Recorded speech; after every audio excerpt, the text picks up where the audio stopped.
Good morning 8th class. आप सभी बच्चे अपनी संस्कृत की बुक निकालेंगे। Chapter number 14 Aryabhata.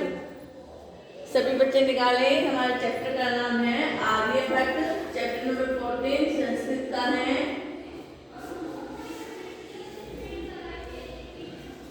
आज हम आपको आर्यभट्ट के विषय में कुछ बताते हैं। देखिए, भारतवर्ष की अमूल्य निधि है ज्ञान विज्ञान की सुदीर्घ परंपरा। इस परंपरा को संपोषित किया प्रबुद्ध मनुष्यों ने।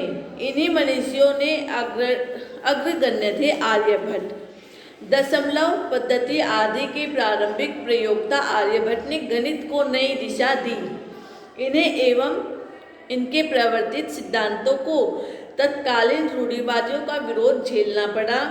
वस्तुतः गणित को विज्ञान बनाने वाले तथा गणितीय पद्धति के द्वारा आकाशीय पिंडों की गति का प्रवर्तन करने वाले ने ये प्रथम आचार्य थे। आचार्य आर्यभट्ट के इसी वेदुष्य का उद्घाटन प्रस्तुत पाठ में किया गया है। जो हमारा चैप्टर है 14, इसमें क्या है, आर्यभट्ट के विषय में बताया गया है। आर्यभट्ट ने सबसे पहले क्या था, हमारे गणित को नई दिशा दी थी। ठीक है, उसी के विषय में बताया है। Chapter number 14 Aryabhata. सभी ध्यान से देखें। पूर्व दिशायाम उदेति सूर्य पश्चिम दिशायाम च अस्तम गच्छति इति दृश्यते ही लोके। क्या है, पूर्व दिशायाम, पूर्व दिशा में सूर्य उदेति, सूर्य उदय होता है। पश्चिम दिशायाम च अस्तम गच्छति, और पश्चिम दिशा में जाकर अस्त होता है। ठीक है, इति दृश्यते, ऐसा देखा जाता है, ऐसा ही लोके संसार में देखा जाता है। परम न अनेन अबोध्यम अस्ति यत् सूर्यो गतिशील इति। परंतु न अनेन अबोध्यम अस्ति, इससे यह नहीं समझना चाहिए कि यत् जो सूर्य गतिशील है। इससे हमें यह नहीं समझना चाहिए कि जो हमारा सूर्य है वो गतिशील है। सूर्यो अचल है पृथ्वी च चला, सूर्य स्थिर है परंतु पृथ्वी जो है वो गतिशील है। या स्वकीय अक्षे घूर्णति इति सांप्रतम सुस्थापित सिद्धांत है। यह जो स्वकीय अपने अक्ष में घूर्णति घूमती है, इति सांप्रतम सुस्थापित है। इति यह जो अपने अक्ष में घूमती है और अब भली भांति स्थापित सिद्धांत है। इति सुस्थापित सिद्धांत, यह भली भांति का सिद्धांत है। परंपरा सिद्धांतों एवं प्रथमेन येन प्रवर्तित है। यह जो हमारा सिद्धांत है वो यह सिद्धांत प्रथम में सबसे पहले जिसने प्रवर्तित है, निर्मित किया है, स वह आसीत महान गणितज्ञ ज्योतिर्विद आर्यभट्ट। स वह आसीत था महान गणितज्ञ, महान विद्वान, महान गणितज्ञ ज्योति आचार्य भट्ट। कौन थे वे? महान गणितज्ञ ज्योतिषी आचार्य भट्ट था। पृथ्वी स्थिरा वर्तते इति परंपराया प्रचलिता रूढ़ि तेन प्रत्यादिष्टा। क्या है? पृथ्वी स्थिर है। परंपराया प्रचलिता, परंपरा से प्रचलित, रूढ़ि तेन प्रत्यादिष्टा, इस रूढ़ि का उसने खंडन किया। ठीक है, जो हमारी प्राचीन है वो पृथ्वी जो हमारी वो स्थिर है, परंतु क्या है, जो परंपरा से प्रचलित रूढ़ि है का उसने खंडन किया है। तेन उदाहरित है यद गतिशीलायाम नौकायाम।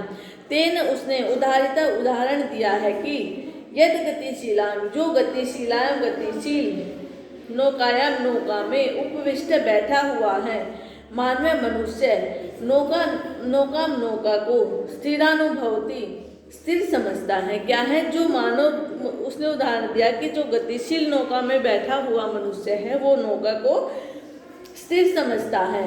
अन्यानाय च पदार्थान गतिशीलान अवगच्छति। क्या है? और अन्यानाय दूसरे पदार्थों को गतिशीलान अवगच्छति, गतिशील समझता है। जो दूसरे पदार्थ होते हैं उनको गतिशील समझता है।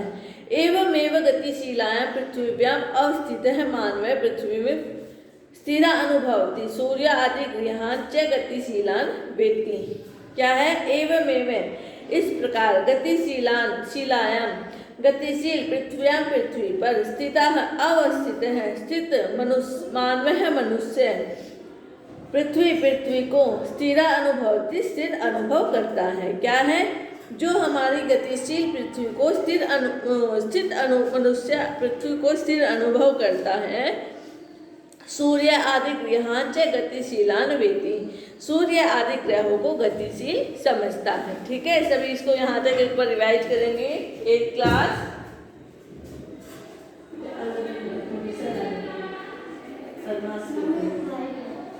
कोई बात नहीं भाई,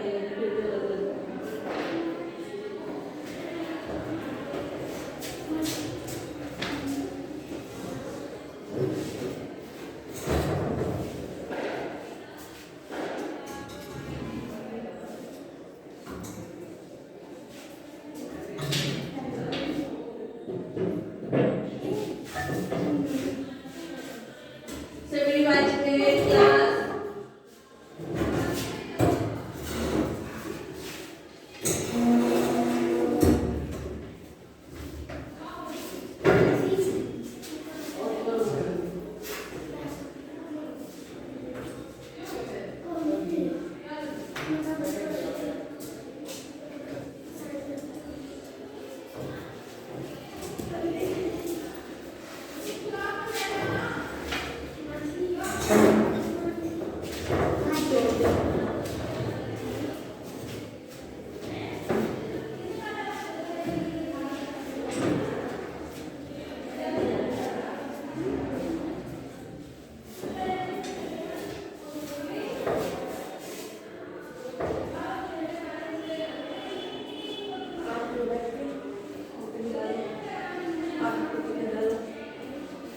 यहाँ तक सभी की समझ में आया है क्लास। उसके बाद देखिए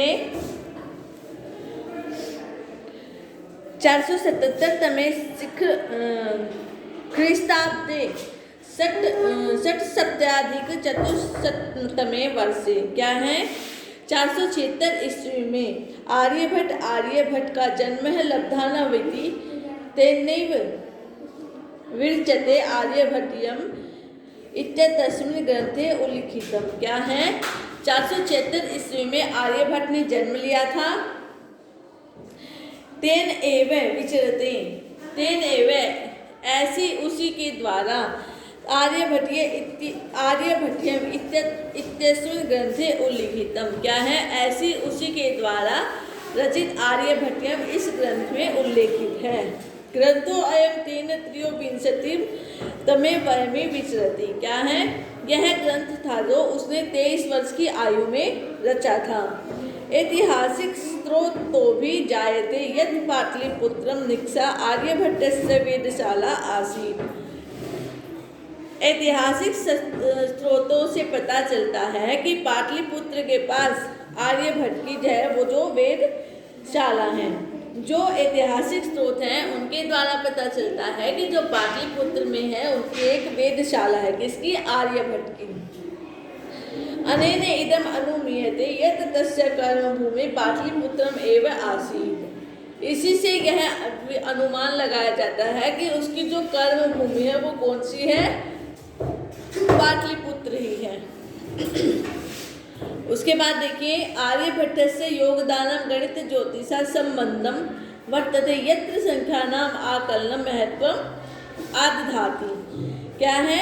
आर्यभट्ट का योगदान गणित ज्योतिष से संबंधित वर्तते है। यत्र संख्यानाम आकलनम महत्वम, जिसमें संख्याओं की गणना का महत्व रखती है। क्या है? आर्यभट्ट है जो उसका योगदान गणित ज्योतिष शास्त्र से संबंधित है, जिसमें संख्याओं की गणना को महत्व में रखती है। आर्यभट्ट फलित ज्योतिष शास्त्र न विश्वसिति में आर्यभट्ट जो आर्यभट्ट है, ठीक है, आर्यभट्ट फलित ज्योतिष शास्त्र में विश्वास नहीं रखता है। गणितीय पद्धत्या कृतम अकालन माधृत्य एव तेन प्रतिपादितम यत् ग्रहणे राहु केतु नामको दानो नास्ति कारणम। क्या है? गणित की पद्धति से कोई भी गणना, गणित की पद्धति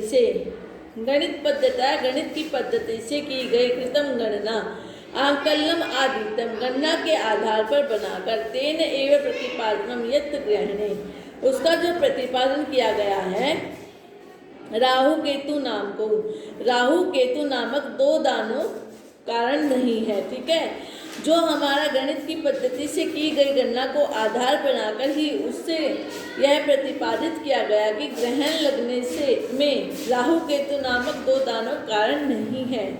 तत्र तु सूर्य चंद्र पृथ्वी इति त्रीणि एव कारणानि, क्या है उसमें तो सूर्य चंद्र और पृथ्वी ये तीनों ही कारण है।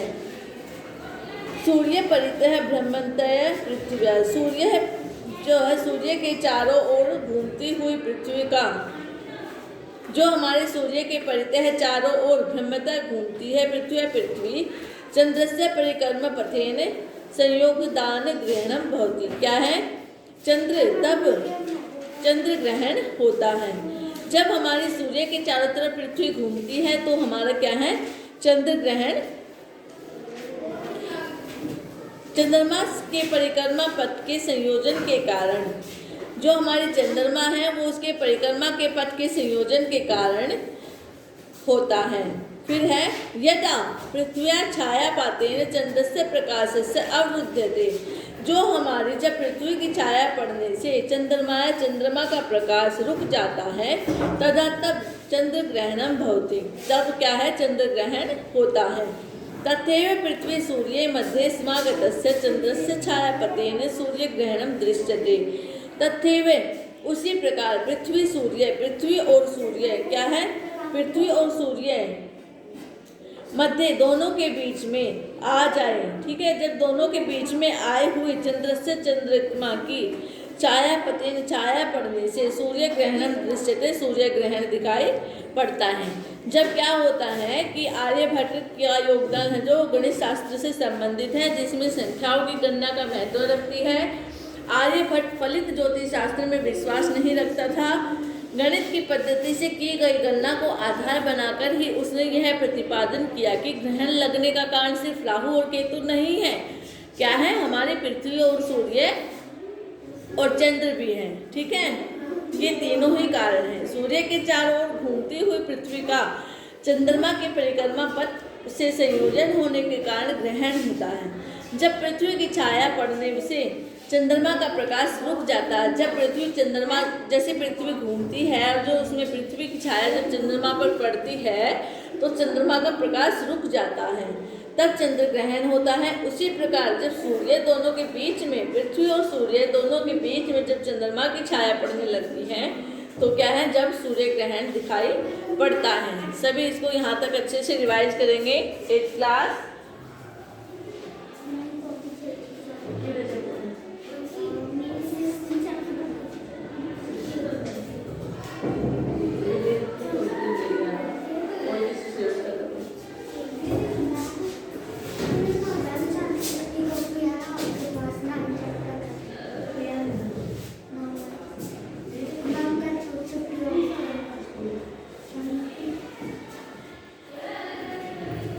रिवाइज करेंगे।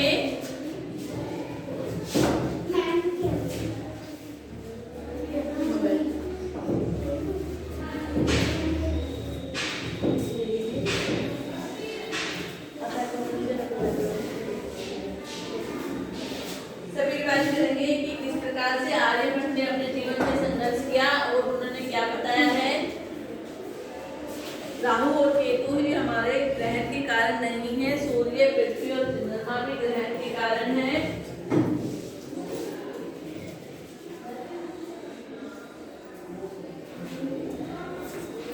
सभी चैप्टर को अच्छे से रीड करेंगे।